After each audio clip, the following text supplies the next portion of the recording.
He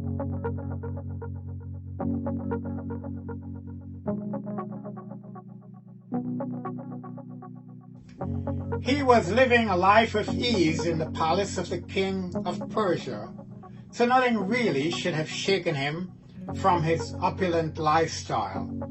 4 weeks ago I began this devotional series entitled For Such a Time as This.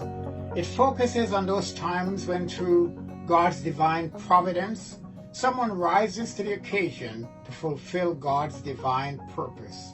As I conclude this series today, I'm entitling it Rise Up and Rebuild. This man's name was Nehemiah, and he was born to Jewish parents in Persia during their exile from Jerusalem.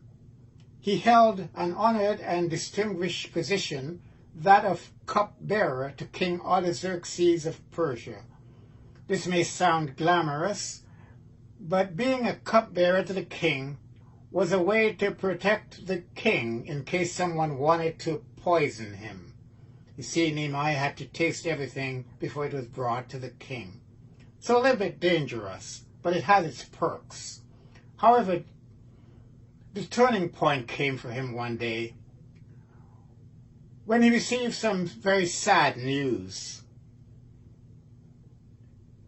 In Nehemiah 1:1-4, he says, "In the month of Kislev, in the 20th year, while I was in the citadel of Susa, Hanani, one of my brothers, came from Judah with some other men, and I questioned them about the Jewish remnant that had returned from the exile, and also about Jerusalem. They said to me, 'Those who survived the exile and are back in the province are in great trouble and disgrace. The wall of Jerusalem is broken down, and its gates have been burned by fire.'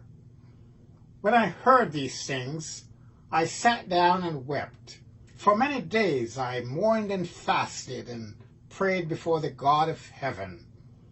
So in great sadness and with great fear and trepidation, Nehemiah approached the king to ask for a favor. One day when he took wine to the king, he could control his sadness no longer." Nehemiah 2:2-4. So the king asked him, "Why does your face look so sad when you are not ill?" This could only mean sadness of heart.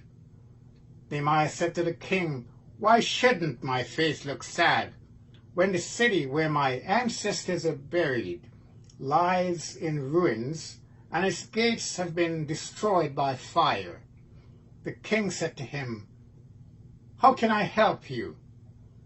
Nehemiah was given an audience with the king. He related to the king the plight of the city and petitioned him to give him leave, also to provide the material necessary for rebuilding, as well as safe conduct on his journey. Quite a tall order. Amazingly, due to God's divine provision, the king granted his requests.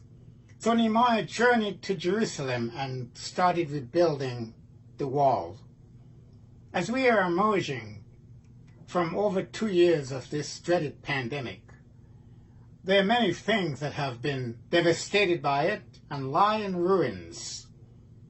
People's finances, people's health, their jobs, relationships, including strained relationships with God.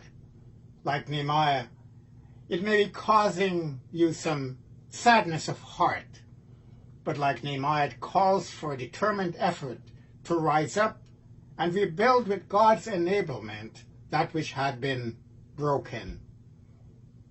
Nehemiah encountered great hostility by the enemy while rebuilding, but in 52 days the wall was rebuilt.